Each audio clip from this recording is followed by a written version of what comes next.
टुन्नू चिड़ा कालू कौवे से अपनी जान की भीख मांग रहा था।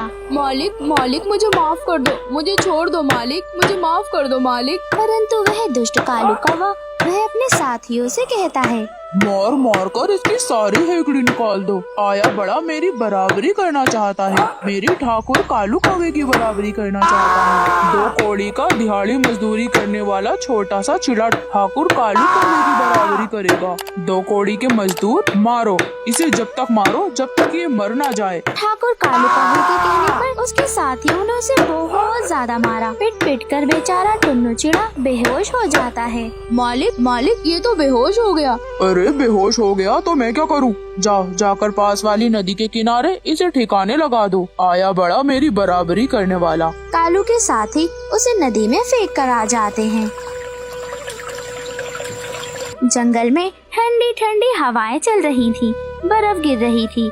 रानो चिड़िया अपने पति टुन्नू चिड़े के साथ और अपनी छोटी सी बेटी गुड़िया के साथ अपने एक छोटे से घोंसले में बैठी हुई ठंड से कांप रही थी। रानो चिड़िया बहुत ज्यादा परेशान थी, उनका घोंसला टूटा हुआ था। तभी रानो चिड़िया परेशान होकर कहती है, अरे हमारा छोटा सा घोंसला इन ठंडी ठंडी तेज हवाओं को बर्दाश्त नहीं कर पाया, सब टूट गया, अब हम कहाँ जाएंगे। तभी गुड़िया कांपती हुई कहती है, मम्मा मम्मा मुझे बहुत ज्यादा ठंड लग रही है मम्मा, मैं अब और ज्यादा नहीं सह सकती मम्मा। तभी टुन्नू चिड़ा गुस्से में कहता है, ये सब मेरी गलती है, मैंने कालू कौवे की तरह अमीर बनने का सपना देखा और देखो उसने मेरे साथ ये सब क्या कर दिया। तभी रानो चिड़िया अपने पति टुन्नू चिड़े को समझाती हुई कहती है, अब झगड़ा छोड़ो जी, हमें पहले जगह ढूंढनी होगी जहाँ हम इस ठंडी हवा से बच सकें। टुन्नू चिड़ा एक दिन कालू कौवे के पास जाता है। कालू कौवा तो जंगल का सबसे अमीर पक्षी था। उसका इतना बड़ा घर और उसके घर में ढेर सारी चीजें देखकर टुन्नू चिड़े की तो आंखें फटी की फटी रह गई थी।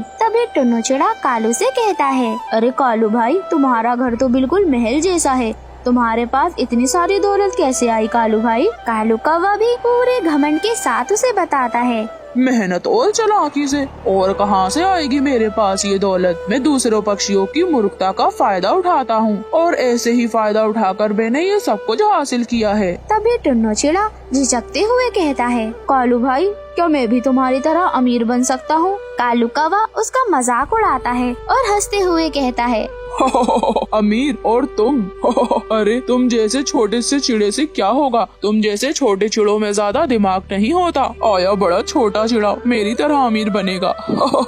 रानो चिड़िया बर्फीले जंगल में इधर उधर घूम रही थी। वह अपने पति की और अपनी छोटी सी बेटी की मदद करना चाहती थी। तभी उसकी नजर एक गाय पर पड़ती है और वह उस गाय के पास जाती है।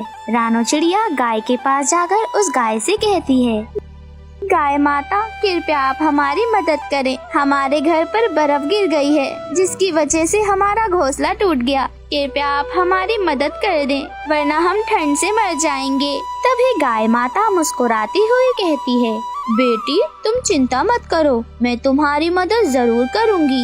ये लो, यह एक जादुई गोबर है। रानो चिड़िया जादुई गोबर का नाम सुनकर बहुत ज्यादा हैरान हो जाती है और वह गाय माता से सवाल करती है, गाय माता, ये जादुई गोबर क्या होता है? जादुई गोबर? परंतु गाय माता, ये जादुई गोबर क्या होता है और ये मेरी मदद कैसे करेगा? बेटी, इसे तुम जहाँ रखोगी वहाँ एक मजबूत और गर्म घर बन जाएगा। परंतु मेरी एक बात याद रखना, इसका इस्तेमाल कभी भी लालच के लिए मत करना। माँ जी, आप बेफिक्र रहें, मैं इसका बिल्कुल भी गलत काम में इस्तेमाल नहीं करूँगी, ना ही लालच के लिए करूँगी। आपका बहुत बहुत धन्यवाद। आप नहीं जानती आपने मेरी कितनी ज्यादा मदद की है। रानो चिड़िया बहुत ज्यादा खुश थी। वह गाय माता का धन्यवाद कर वहाँ से चली जाती है। रानो चिड़िया गोबर को एक खुली और साफ जगह पर रखती है। जैसे ही उसने गोबर रखा, गोबर ने तो चमकना शुरू कर दिया। कुछ ही पलों में वहाँ एक बहुत बड़ा सा और सुंदर सा घर बनकर तैयार हो गया। रानो चिड़िया उसे देखकर बहुत ज्यादा खुश थी। उसकी बेटी गुड़िया तो बहुत ज्यादा खुश हो गई थी।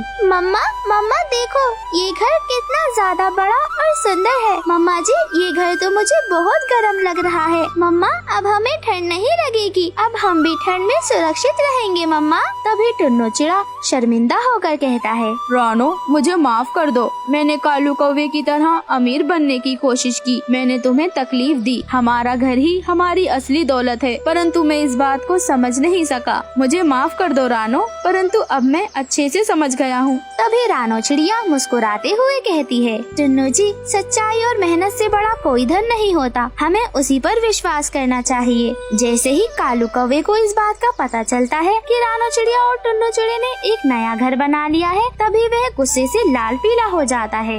ये टुन्नू सुधरेगा नहीं। कितनी पिटाई लगाने के बाद भी इसका दिमाग ठिकाने नहीं आया। अब देखता हूँ, मुझे अब इसके लिए और कुछ करना पड़ेगा। इसकी घर को ही आग लगा दूंगा, मैं इसका घर ठिकाने लगा दूंगा। ऐसा कहकर वह सीधे उसके घर की ओर चला जाता है। उसके पंख में एक मशाल थी। वह आग की मशाल को लेकर उसके घर में आग लगाने जाता है। जैसे ही उस दुष्ट कौवे ने घर को आग लगाने की कोशिश की, जादुई घर ने उसे बर्फ से जकड़ लिया। वह कालू कौवा ठंड से कांपते हुए बोलता है, मुझे माफ कर दो, मुझे माफ कर दो, मैं लालच में अंधा हो गया था। तभी रानो चिड़िया उससे कहती है, कालू, दूसरों को नीचा दिखाने और उनका हक छीनने का नतीजा हमेशा बुरा ही होता है। कालू अंकल, अगर तुम सुधर जाओगे तो ये घर तुम्हें माफ कर देगा। कालू अपनी गलती मानता है और जंगल के सभी पक्षियों से माफी मांगता है।